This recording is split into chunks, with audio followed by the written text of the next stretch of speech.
Probably already have a rebuttals. Yeah.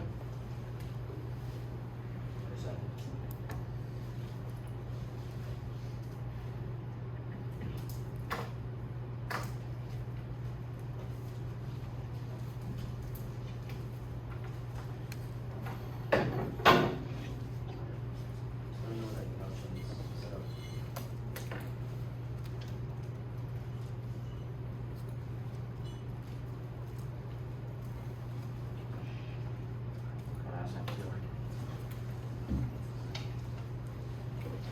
And then for clarity, this is code 853, speaking first on the pro. Is everyone ready? Awesome. Just gonna need the affirmative case.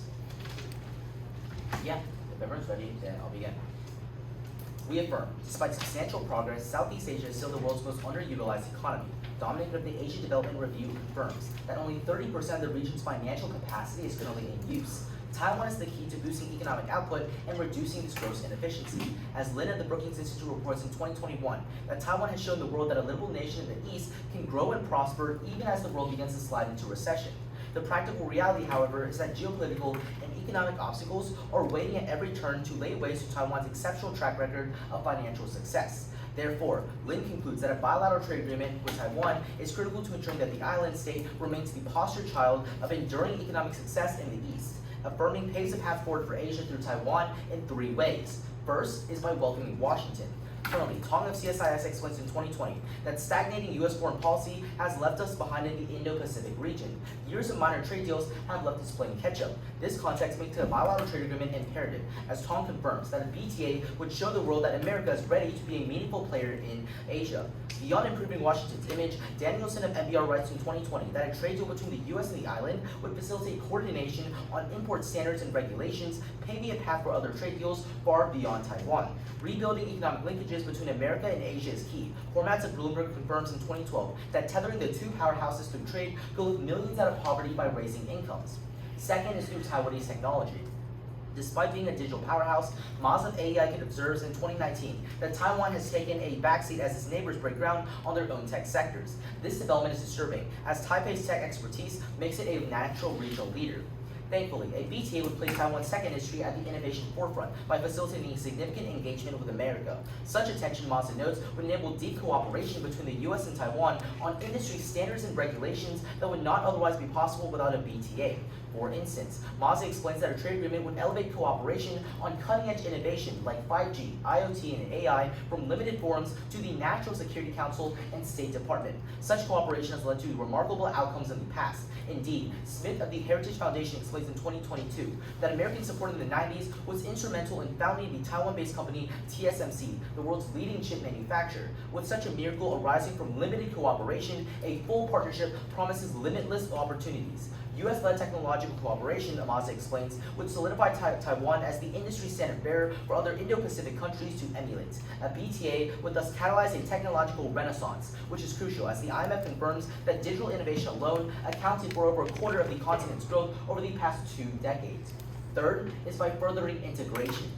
Taiwan has been subjected to devastating economic coercion from China for generations. The CRS notes in 2019 that Taiwan's exports have fallen by 1/3 because Beijing bullies other countries to exclude Taiwan from trade agreements. The United States, as China's only rival in power, is the only country capable of globally integrating Taiwan with a BTA. Danielson explains that a U.S.-Taiwan BTA would provide the political cover necessary for Asian and European states to establish deals with Taipei.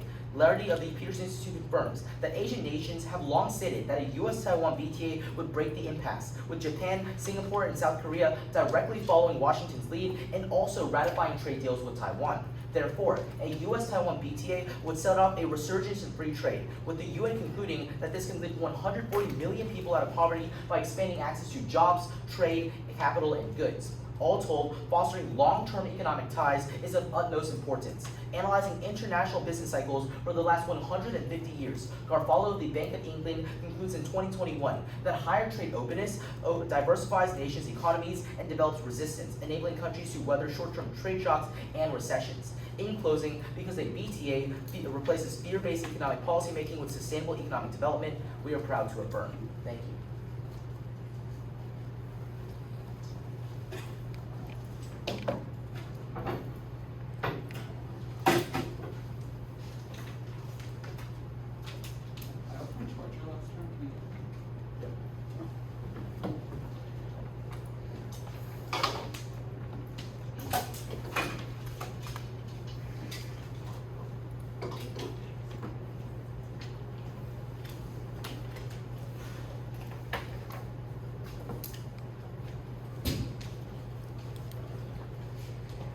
Alright, so this will be the constructive from 749.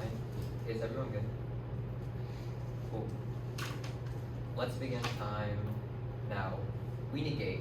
The future of US-Taiwan trade relations is bright. Last year, the CSIS was in 2020 that current ties are in an economic Goldilocks zone with sufficient cooperation to bring both countries prosperity while avoiding the drawbacks and controversy of deepened engagement. Thus, our sole contention is disrupting a delicate balance. Even with noble intentions, a bilateral trade agreement between the US and Taiwan can cause disruption and devastation in two key areas. The first is in Taiwan. Taiwan's economy stands strong.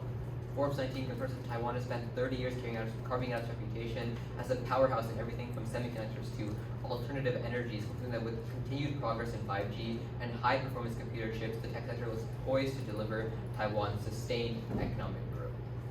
However, a BTA would subject producers to American demand and slashy tariffs that currently ensure a healthy balance of low and high-scale manufacturing in Taiwan. Lardy of the Peterson Institute therefore concludes that 90% of all exports facilitated by US-Taiwan trade agreement would be apparel and textiles. Alarmingly, Lardy warns that this sharp uptick in exports will cause investment to flood into textiles, but at the expense of more sustainable industries such as high-tech manufacturing, a process called Dutch disease. Following the classic playbook of Dutch disease in Laos, Bangladesh, and Myanmar, Lardy warns that the gains in the textile industry may be initially sharp, sufficient to earn government approval, but they are by no means durable, risking long-term economic catastrophe. Avoiding this in Taiwan is imperative. The EON warns that the country's current development has led to a near eradication of poverty, and destroying the industry that made this miracle possible ensures substantial declines in the quality of life for the 24 million that call the island home. The second area is international trade flows. A BTA deal with Taiwan would threaten China.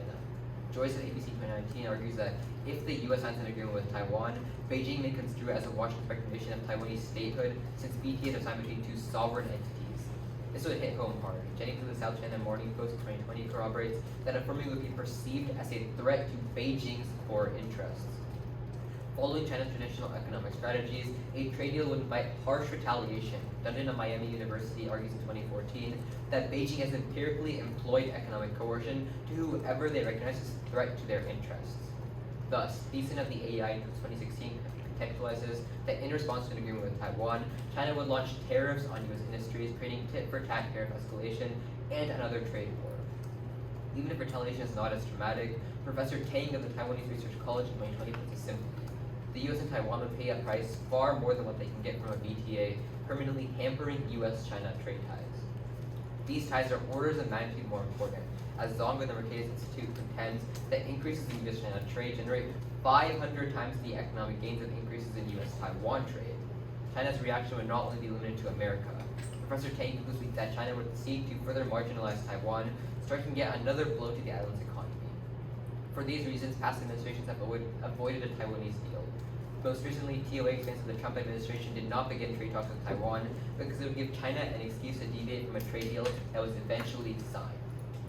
Triggering a Sino-American trade war amid the Ukrainian invasion, high inflation, and soaring gas prices would fuel the fire currently burning the global economy. Hamilton of the UN in 2019 confirms that the specter of an extensive trade war could stifle investment and employment, a sword of Damocles dangling over the global economy that could silence sustainable development goals and hamper cross-border cooperation. Thus, Halpern of Arret concludes that a prolonged US-China trade war could make it impossible to free the 800 million people living in the shackles of extreme poverty. Thus, we are proud to be.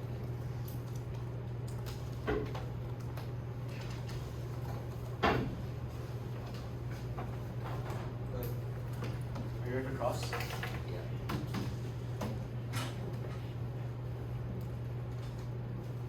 You can get first question. Okay, sounds good. So you say that a bilateral trade agreement would recognize Taiwanese sovereignty. Do, for example, multilateral trade agreements also do that? No, our argument is that multilateral trade agreements are between multiple nations, but uniquely BTAs only recognize two independent sovereign states as different nations. That's happened with every single past BTA the US has done. Yeah, so quick follow-up, right? What is the unique difference between a multilateral trade agreement and a bilateral trade agreement so far as you say that a multilateral trade agreement does not recognize sovereignty? Why is that different? Sure, so you're going to read these examples about the WTO or other examples, but our argument is these past examples have allowed Taiwan to join multilateral agreements as an independent party and not, or as a party, not as an I'm not independent asking about nation. any examples. I'm just saying what is uniquely different about a multilateral trade agreement that doesn't recognize, a country's sovereignty? What is so unique about a multilateral trade agreement? So obviously that depends on the US's motives, but our argument is that whenever there's multiple nations, Taiwan's allowed to join as like a part of China or, for example, as a party, not as an independent country. Our argument is that, as I mentioned before, when you join a bilateral trade agreement, that always happens within two sovereign states. But I'll take a question now. Let's talk about technology. What does it look like when the US passes on governance or rules to Taiwan for tech? Yeah, so we say that the only way we have high-level cooperation between the Taiwan government as well as the United States government, such as the State Department and the United States Security Council, would be through this BTA. And as you say, what would it look like? So what would happen is, for example, the two governments would collaborate and set these tech regulations and standards. For example, IP protection for different Taiwanese tech companies to incentivize more innovation. And we say that by setting these tech regulations between these two technological powerhouses, it creates, better situations in the future for better 5G innovation, better AI innovation, and better innovation for the Internet of Things. So how much of that trade or the trade deal would be these governance and these rules? Well, I can't tell you how much of the trade deal. All I'd say is that when you sign this BTA, this cooperation would occur, and through these cooperation on tech sectors and regulations, we will see this technological revolution, specifically in Asia, for example. Now, I'm going to take the question. So, let's talk about your argument about Dutch disease, right? You yourself tell me that Taiwan has made itself a great reputation as a technological powerhouse, and for the past 60 years, 70 years, their overall economy has boomed through semiconductors and technology. Why does that mean all of a sudden these investors who invest in tech just invest in textiles when for the past 60 years, the things that have generated them the most revenue and income is in the tech sector? So it's not necessarily about investors investing, it's more of the fact that when you do more trade, this full-on trade deal, it puts more trade involved in textiles instead of tech because it's a lot more profitable. It's what our evidence finds, and it's proven to be historically true in the past that it goes into textiles in other nations across the world that are in a similar state to Taiwan. Wait, so why is building manufacturing clothes more profitable when for the past 60 years the entire tech powerhouse has been on semiconductors? So our evidence finds that it's a lot more profitable since textiles, they yield a lot more profits and they're easier to trade and manufacture compared to tech, but that's Carlos.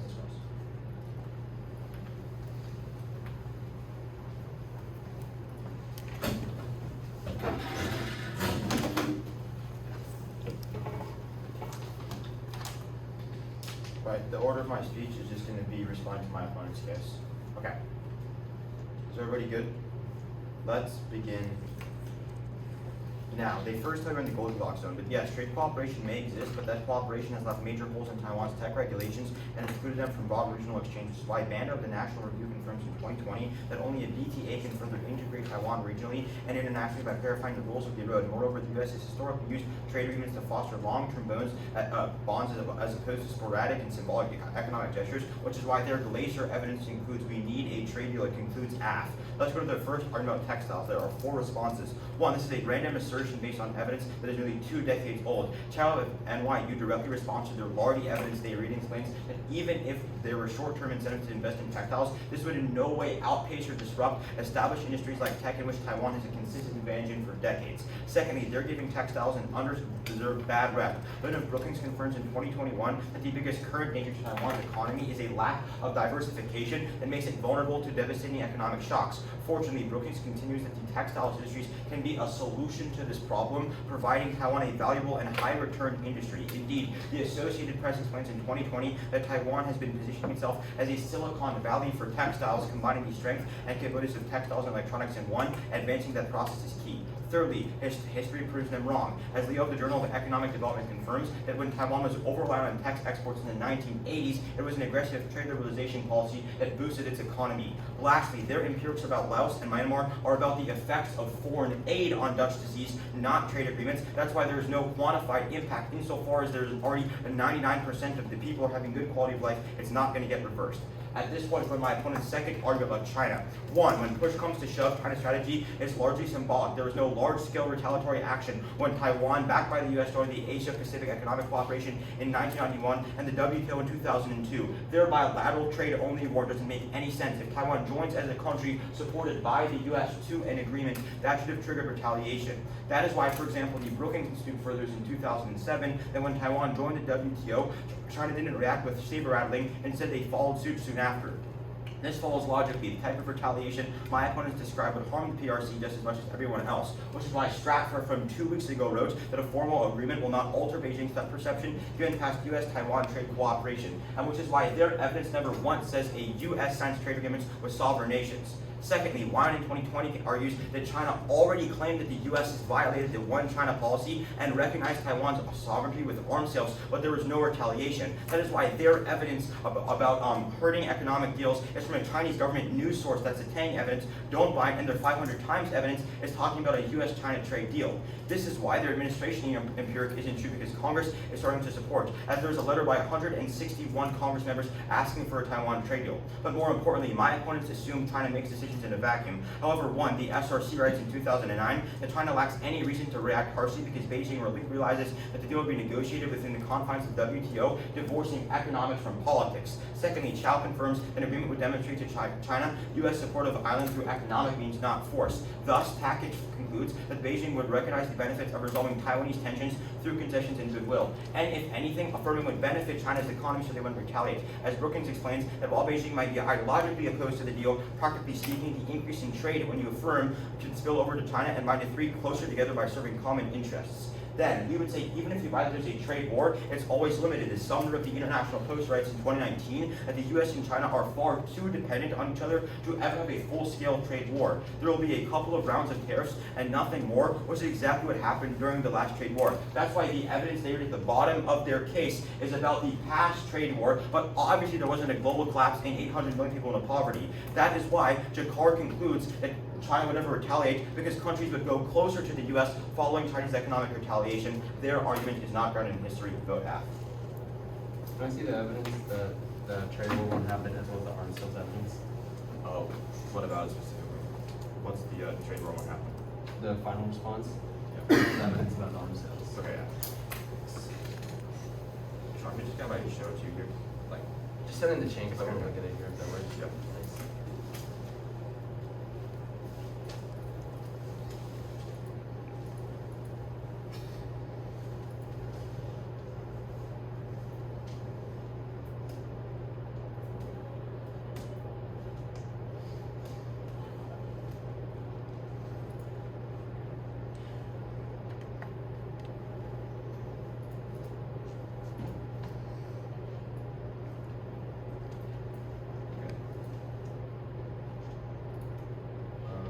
Yeah, I just sent the arms sales in right now. okay. And then what's the other one you want? The final response.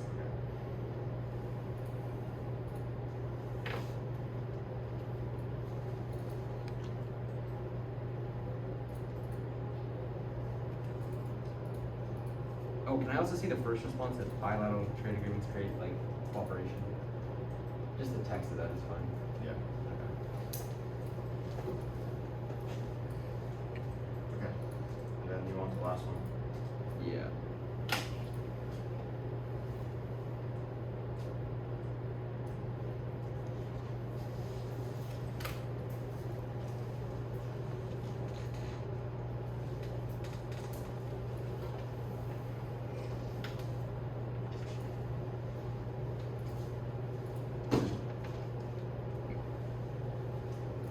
And then the last one you want is top one. Yeah. Yep. Just the text. Okay.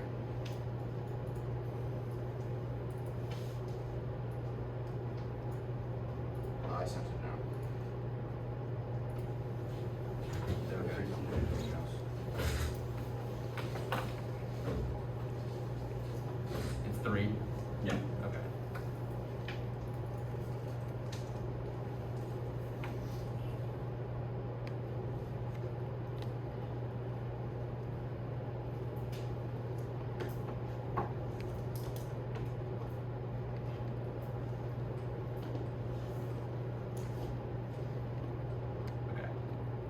Is the wording for the overview also in the chain? Okay, you wanted the word? Yeah. Okay, Oh, well, thank you. That's sent to. Perfect. We'll start from we get it.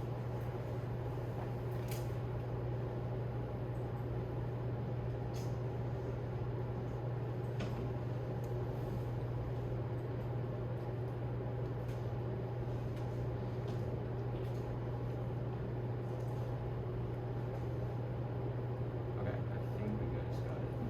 We'll take forever now.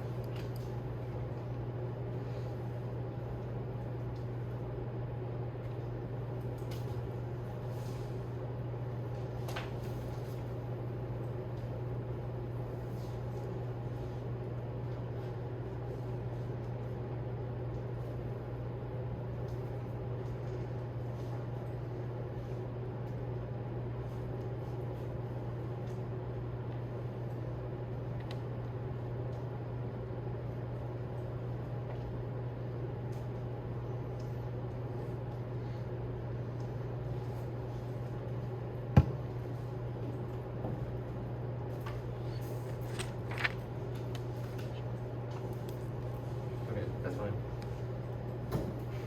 So it's just going to be starting on the responses given to my case and then handling my opponent's case. Does that sound good with everyone? So you're front loading first, just to clarify. Yes, front loading first, and then my opponent's case. Just get my computer. Yeah. Okay.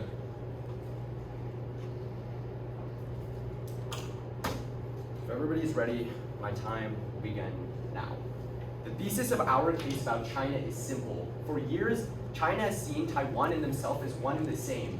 Our argument, though, is that when you sign a bilateral trade agreement with Taiwan, it recognizes them as a sovereign and independent country, a threat to Chinese geopolitical ambitions. The first response I make is that bilateral trade agreements create commitments. We'll handle this on their case. On the argument about Taiwan, their own evidence concedes that they're already diversifying away from textiles. The terms here don't matter. The most important argument is our argument about trade flows. The first response I make is that historically China is all bark and no bite. But the problem with this argument is that the examples they list about joining the Asia-Pacific Economic Cooperation and the WTO don't recognize Taiwanese sovereignty. In these instances, Taiwan joined as the islands of Taiwan or the islands of China. That's why our Bosco evidence explains that in every historical example, the US government has always resisted calling Taiwan an independent country. Our evidence is holistic and looks at broad examples. They look at specifics. The next thing they say is they would harm the PSC for trade war, but we say that it would be such a threat to their geopolitical ambitions, and China would perceive it as the US trying to take trade away from them, so they would respond aggressively. Also, China has done a trade war historically, so it proves their motives are off.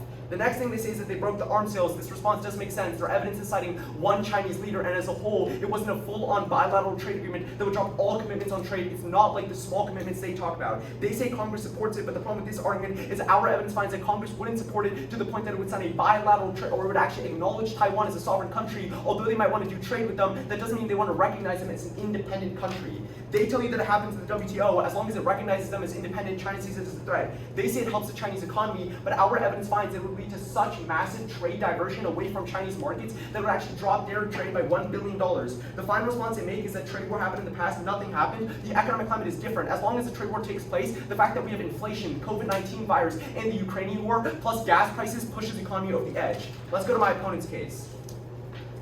Start on the first argument, which pertains to welcoming Washington. The first problem with my opponent's argument is that they fail to account for Biden's administration's recent progress. Their Tonga evidence was written during the Trump administration, but they fail to account for Biden. Our BOAC evidence of this year finds that Biden signed a new IPEF deal, interconnecting the markets of a dozen Asian countries. They'll say the deal has barriers, but they don't prove that any of the trade agreements outside of Taiwan remove barriers, and our evidence finds there's no political support for FTAs. Second, they don't even prove that Taiwan is key. The fact that the US has dozens of trade agreements with countries across Asia all establish that they are committed to the region and should have led to their impact. Even if Taiwan is key, the US and Taiwan have dramatically increased trade over the years. They don't see why that doesn't lead to it. Let's go to their next argument. First, Once again, there's no reason why Taiwan is unique in country here. Countries like South Korea, Japan, Singapore, and others across Asia are economic superpowers who have developed technology and digital industries pushing for 5G and AI development. That's why our Kumar evidence of Forbes concludes that East Asia has seen a $340 billion increase amount of investment in technology, and that will increase by threefold by 2025. Second, affirming is not needed for negotiations. Our Hill evidence writes that the US and Taiwan are actively negotiations doing things like digital standards that other countries are also following suit now. Affirming is not needed. On the third link about integration, first, affirming is an issue of the past, even if you don't buy the argument, as Taiwan is already making successful moves to do regional exchange. Our Tang evidence writes in 2021 that Taiwan is seeking new trading partners with 18 countries across the Indo-Pacific. Obviously, this argument isn't true. Secondly, even if you do buy the idea that they do regional trade, it doesn't lead to the economic impact they talk about. Well, Huang writes of Sage in 2020 that if Taiwan were to join other organizations like ASEAN, the economic impact would be minuscule because they don't actually export that much trade. Finally, regardless of other countries' interests, our evidence finds that Taiwan just has social resistance against doing large-scale trade liberalization amongst other countries. Their business community is more about helping the domestic economy rather than helping countries across all of Asia. Thus, vote neg. Can we see the evidence that the US has dozens of trade deals in Asia? Yeah.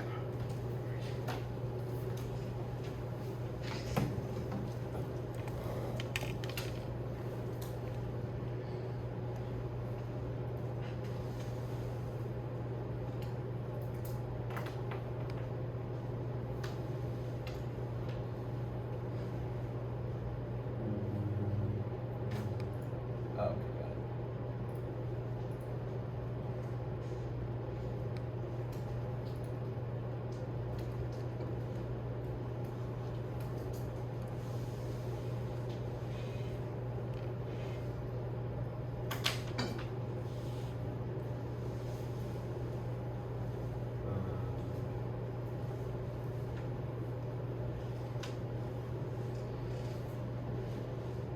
Okay. I think the first one's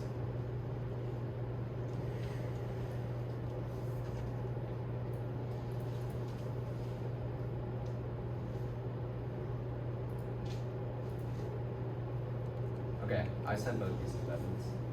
Alright.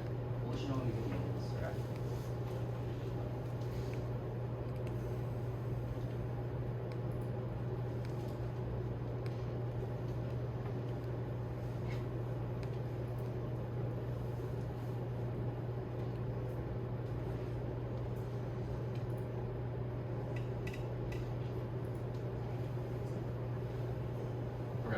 Okay, we'll take prep starting, oh, we'll line up. Okay, we'll take, Oh yeah, I'm just gonna okay, we'll take, we'll start now.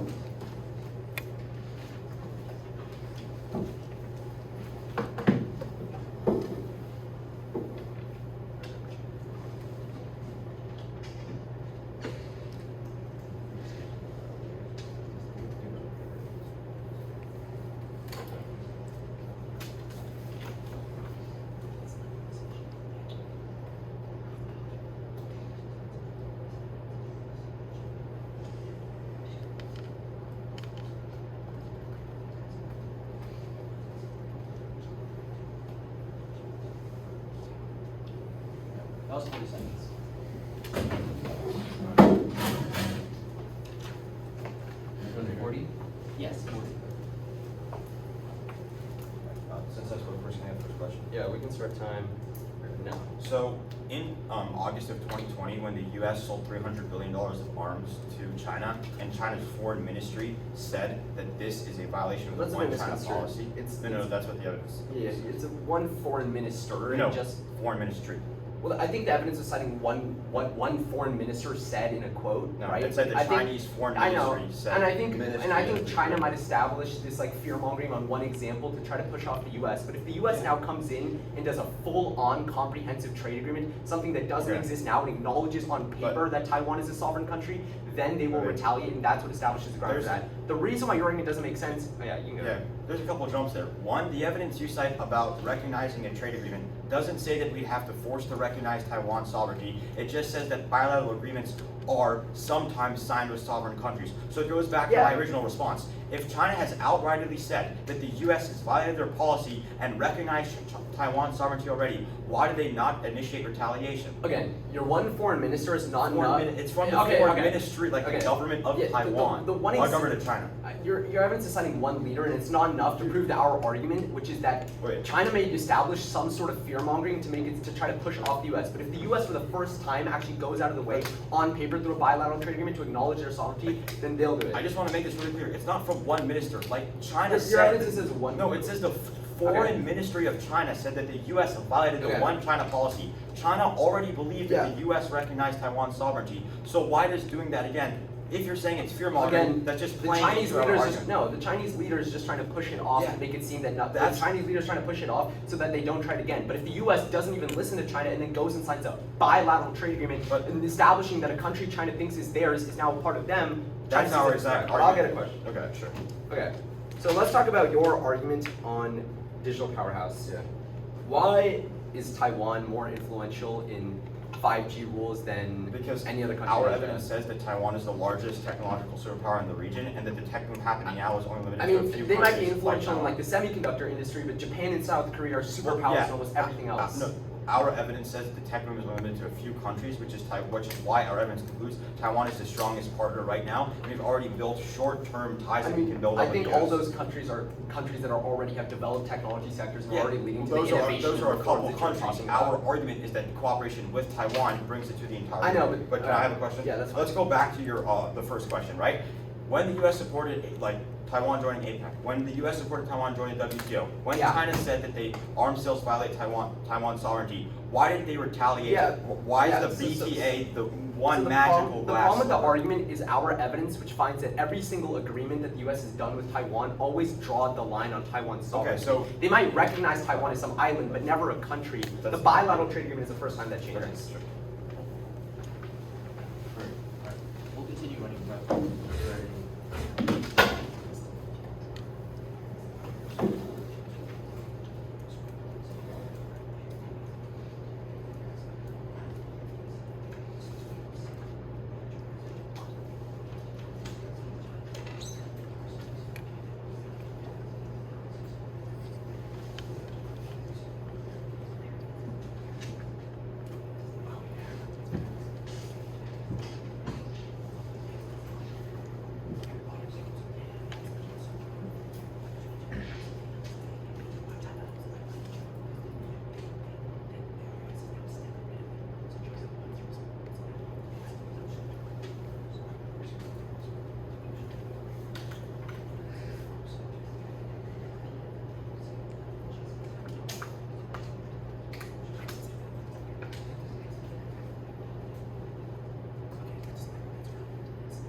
That was 140 additionally, so 40 seconds of pop-ups.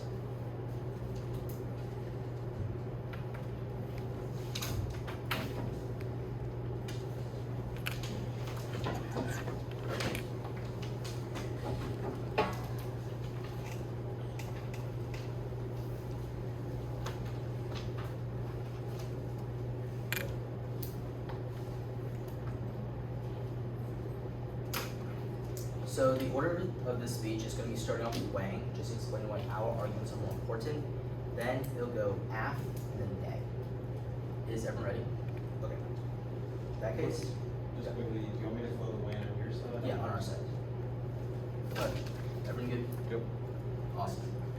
Fear should not be the obstacle to long-term growth. After a 150-year analysis, Scarfello analyzes that trade growth always cushions against economic shocks like trade wars, which is why the Duesenberg evidence does the comparative analysis for you. The economic benefits of affirming outweigh even the worst of China's retaliation. This is empirically proven by the 2018 trade war, which lasted only less than 2 years, when the global economy booming soon after. That is why voting app and building long-term economic ties, not fearing short-term economic downfalls, is the most important argument in the round. Let's see how we do that. Focus on our third argument about Taiwan. The story is very simple. We say that China has bullied other countries out of signing trade agreements with Taiwan, decreasing Taiwan's global share of trade by 1/3. However, strong American support through a BTA with Taiwan would give other countries like Japan and South Korea the confidence to also sign trade deals with Taiwan, integrating Taiwan into the global economy, creating a resurgence of free trade that will supercharge economic growth, lifting 140 million people out of poverty. That is the biggest impact in the entire round. They only give you 3 responses. First, they say that Taiwan is trying to seek trade with other countries. Look at their evidence. Their evidence is saying that they're trying to seek trade, not that these trade is actually happening right now. And they've also conceded that because of China, Taiwan's exports have already decreased by 1/3. Then they say that the economy benefit is going to be minuscule. This isn't true. Because Taiwan has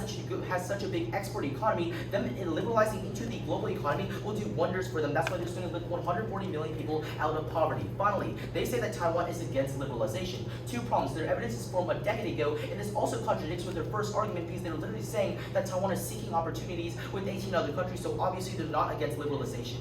With that said, we're clearly winning our case. We're clearly winning why we should prioritize long-term economic growth, not fearing short-term economic downfalls. Let's explain why their arguments are not true.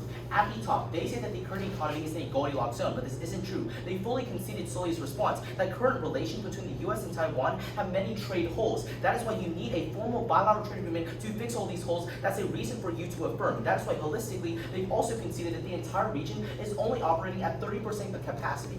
Then, going to their specific argument about international trade flows, a lot of mishandled responses. Number 1, they say that Taiwan joined the WTO as a territory. That is fine, we'll concede to this. But they fully conceded that this BTA will be negotiated through the WTO, meaning that this BTA will not recognize Taiwanese sovereignty whatsoever. They really mess up here. That's not going to anger China whatsoever. However, even if they did recognize sovereignty, China isn't going to retaliate because they're not going to retaliate because they're scared of and here's why. They fully conceded that the U.S. arms sales currently happening to Taiwan is already recognizing Taiwanese sovereignty. All they say is this isn't a bilateral trade agreement, but this doesn't matter. This is still recognizing Taiwanese sovereignty. The evidence is so good and those groups fully conceded. We don't see any sort of Chinese retaliation after the U.S. arms sales. And finally, remember, they've conceded that the United States and China are so dependent on each other economically. That is why they've conceded that if China were to economically lash out, it would push other countries closer to the United States, something that they don't want to do. That is why this last trade war only lasted 2 years.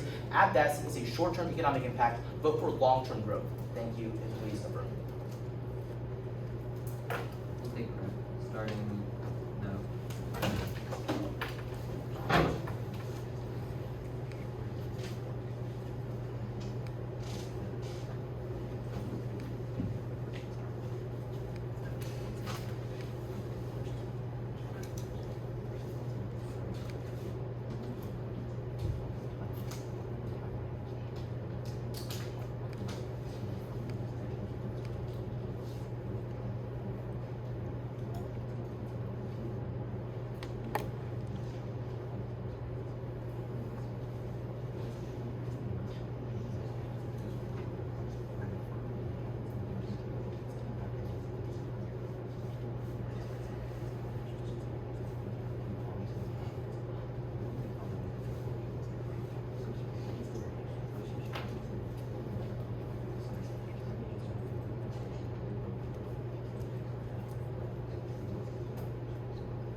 Alright, that's better.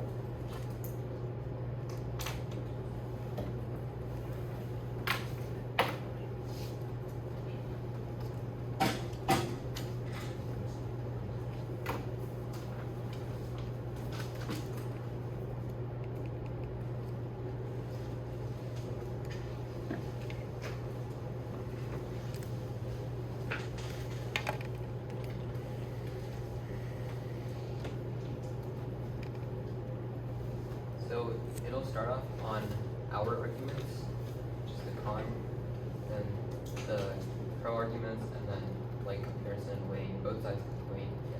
Does that go with everyone? Great. Let's begin time. Now, the most simple and easy place for you to vote today's round is going to be our argument about China. Our argument is that for decades, China has viewed Taiwan in itself as one of these same, seeing that any gesture that recognizes the island as independent as a threat to their geopolitical ambitions. Affirming would do just that, as China would perceive a trade deal as the US recognizing Taiwan as a sovereign state while also breaking their decades-long one China policy. In response, China would launch tariffs against US industries, escalating to a trade war between both sides that could halt economic development for decades, leaving hundreds of millions in the depths of poverty. The first argument they make is that the US already violated the one China policy through arms sales. This doesn't matter. The evidence they read is from a Chinese foreign minister, which would obviously want to use fear-mongering tactics to scare away the US and stop them from listening and make them mad, so they can stop doing these arms sales. But it didn't actually violate the one China policy. They're just saying this to make the US mad. And second, the argument that we make, it doesn't matter what China thinks. It matters what China thinks the US is doing. If China thinks that the US perceives the one China policy is broken, then they get mad. That's what causes the retaliation. Their evidence just says China thinks the one China policy is broken, not that China thinks that the US thinks the one China policy is broken. Then, the next argument they make is that they negotiate the deal within the WTO.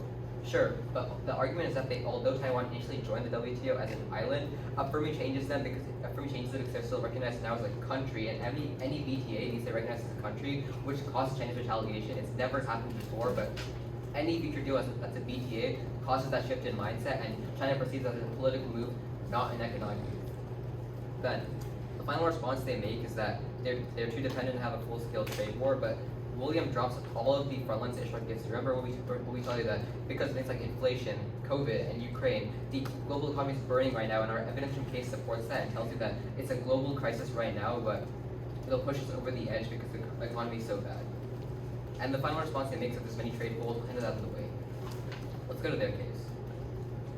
On their argument about integration of Taiwan, a couple issues.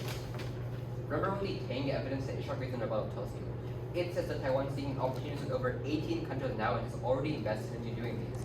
They said that our evidence says they're going to seek trade. No, the evidence is very explicit. It says that they've already decreased investment to China by 15%, which is why they're less integrated with China and further integrated with other Asian countries. And they don't even prove that Taiwan will suddenly do more deals. They'll be seeking deals post-act as well. The argument doesn't make much sense. But second, we tell you that, okay, let's go to the weighing. Our argument about China's retaliation comes first. China responds with tariffs, other nations will follow the US. It's already found that fear of harsh backlash from Beijing will deter additional countries from signing BTAs with Taiwan, even if the US breaks the ice. Prefer what the nations themselves will say over high school. The UN Council reports that in a survey of Eastern countries, not one said that America negotiating a trade deal with Taiwan would cause them to do the same. Their argument makes no sense. They say that growth petitions against trade wars, but their economic growth takes decades to stage in, whereas China immediately starts a war, trade war, as soon as they see immediate threat. Our argument happens immediately. Theirs takes decades to happen, and it probably doesn't even happen in the long term. Vote for what's proven to be true, vote con. Thank you.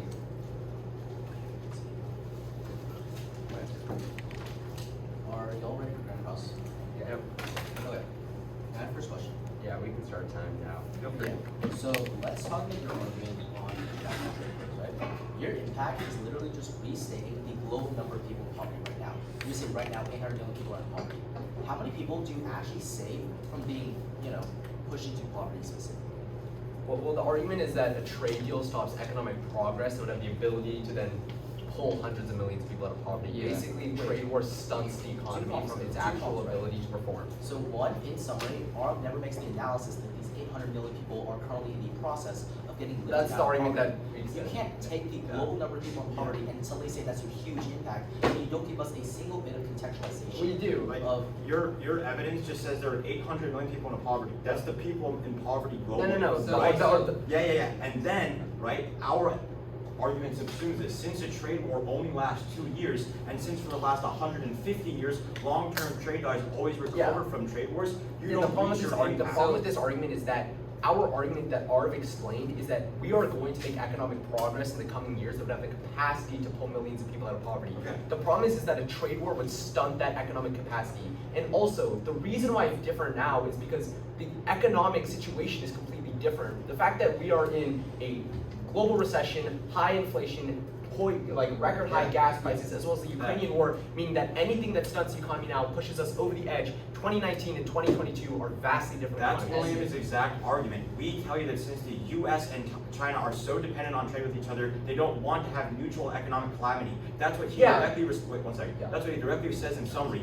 All these other reasons you listed are other external reasons why, like, the economy would be even the worse, fact that right? there's COVID right now Yeah. and high inflation is more of a reason why you don't want a Yeah. trade war. Yeah, China so- and the United States like- both understand Yeah. the severity of Exactly, the so- trade war. The fact so- that there's COVID right now and high inflation, Yeah, they so don't want All of those reasons are also reasons as to why China exactly. would So the take reason a why that two-step. argument doesn't matter is because, like you say yourself, they might not be willing to push a trade war to the point that it stunts things, that it hurts So it themselves. takes But out the we, impact. I know, but they're not willing. Like, what I'm trying to say though is that the trade war doesn't necessarily need to prolong for a long period of time to still carry devastating implications, right? The fact that U.S. and China control global supply chains means that the fact that they start the trade war and it prolongs for at least a significant amount of time is still enough to push the global economy over the edge. That's not true historically. Remember, our evidence from Garofalo finds in the last 150 Yeah, years, that's long-term obviously wait, skewed. wait, no, it's Yeah. not. Wait. Just let me finish. Long-term economic ties has always recovered Yeah. from trade wars, meaning even if there is a trade war that happens at the highest of your extent, the economy always recovers, the economy always grows, Yeah. meaning these people are The lifted reason why out that of doesn't make poverty. sense is because your Garofalo, the reason why that doesn't make sense is because the economic growth that you account for takes decades of years to actually happen, whereas our argument about a China trade war would happen immediately because they would see this in a Yeah, immediate so effect. even But if it that's happens cross my immediately, trade happens over Okay. decades. We have 40 seconds left. We'll use all that surge.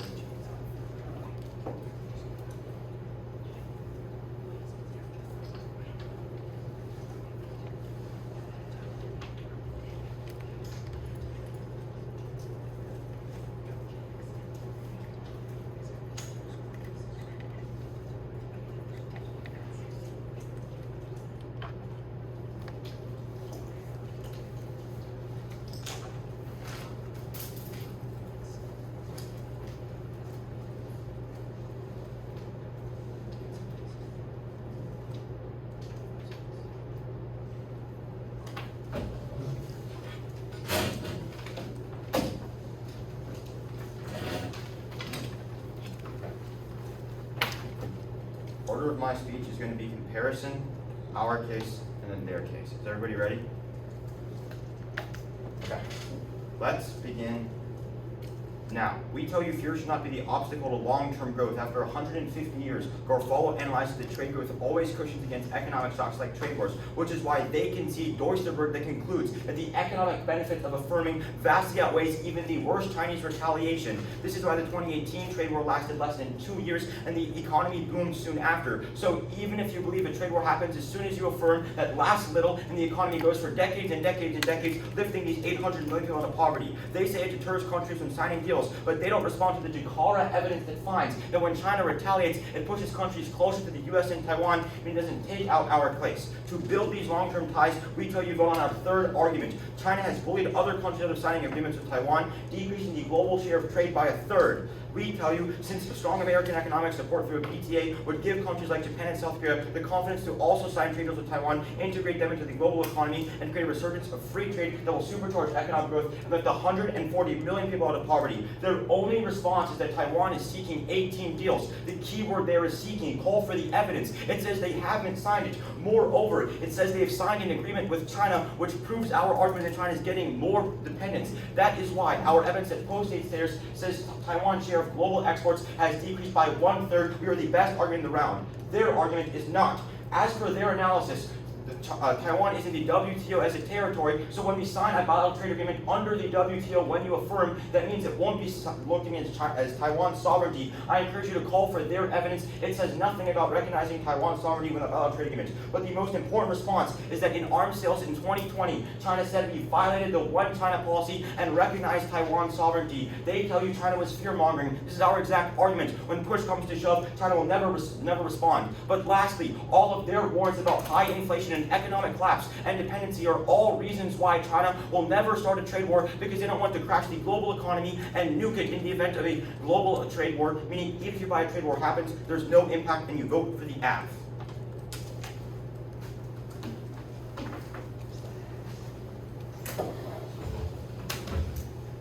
Okay. It'll just start on the weighing, and then my case, and then my opponent's case.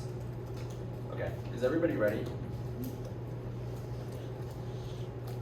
The thesis of our argument throughout today's debate is that an affirmative ballot is simply unnecessary, as we are already reaching the progress that they talk about. This happens in multiple ways, but let's specifically start on our argument about Chinese retaliation. What we explain per our Lardy evidence is that countries would be fearful of working with working with Taiwan or working with the US because they know that China would respond with tariffs that destroys their industries. They make this argument that countries would become even closer with the US, but this misses the mark on our argument. The point of our argument is that the only reason why China responds in the first place is because these countries turn to the US and Taiwan. If a world where that never happened, then China would have no reason to do so, and thus their argument would never occur. That's why our Atlantic Council evidence confirms that even if the US were to sign a bilateral trade agreement with Taiwan, every country in Asia said they would not work with Taiwan. President disproves their argument on every example.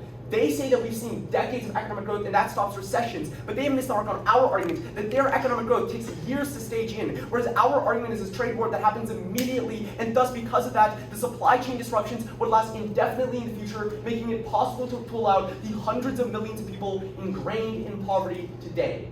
Our argument at that point is simple. We say China views Taiwan and themselves as one and the same, and affirming would sign a bilateral trade agreement that acknowledges Taiwan as an independent country. China would perceive this as a threat, respond with trade tariffs against US industries, leading to a trade war that stalls economic progress. The first response they make is what happened in the WTO. Again, it's irrelevant. As long as it acknowledges Taiwan as an independent country, they retaliate. They also tell you that it breaks the One China policy before, but the problem with this argument is that Chinese officials saw the US as close to breaking the One China policy, so then they reacted by saying that if the US now this time actually does break it, then China will respond aggressively. Also, we say the trade war would have at least devastating implications because they haven't accounted for the fact that the global economy is wholly different with high inflation in the Ukraine war. My opponent's case also doesn't make much sense. They say that it's hypothetical. No, our Tang evidence finds that they're looking for these partnerships with 18 countries across Asia now. There's no reason to affirm, and our evidence also finds that investment dropped by 15%.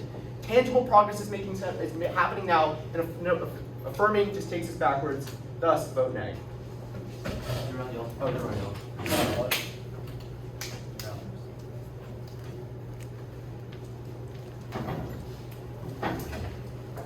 Thank you.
5 people vote against the decision. I didn't know.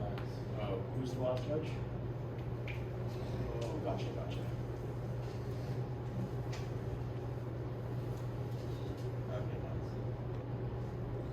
I can do it, I guess. Well, obviously, congratulations to both teams. Outrounds at Nats, amazing. It is a 3-0 decision for the pro. Yeah, I obviously voted for the pro. I was told not to give an RFD, but I'll just give like a short one. Basically, I think the App won the lane, and won their case. Have a strong enough link ended up working for me to pull the trigger. Yeah, I agree. They say no RFDs, that feels awful. Trade war retaliation, right? I think that there's just there are multiple problems here that makes it hard for me to believe any sort of retaliation. Oysterberg, right? Additionally, not getting really clean interaction with China retaliation pushes other neighboring nations towards the U.S. Like is not cleanly contested for me until pretty late in the round, and then additionally, arms sales 2020. Pretty damning for the con. I understand the articulation of the front line that you are making, or the block that you're making to this position, right? But it is not like, it is the same argument that you're making in response repetitively, but I don't actually see a clear enough delineation to actually just like buy this sort of like analysis versus something that's carded that says arms sales breaks all of these agreements initially. Ultimately, Penguin access on econ, decades of sample progress. I don't grant access to offense on y'all.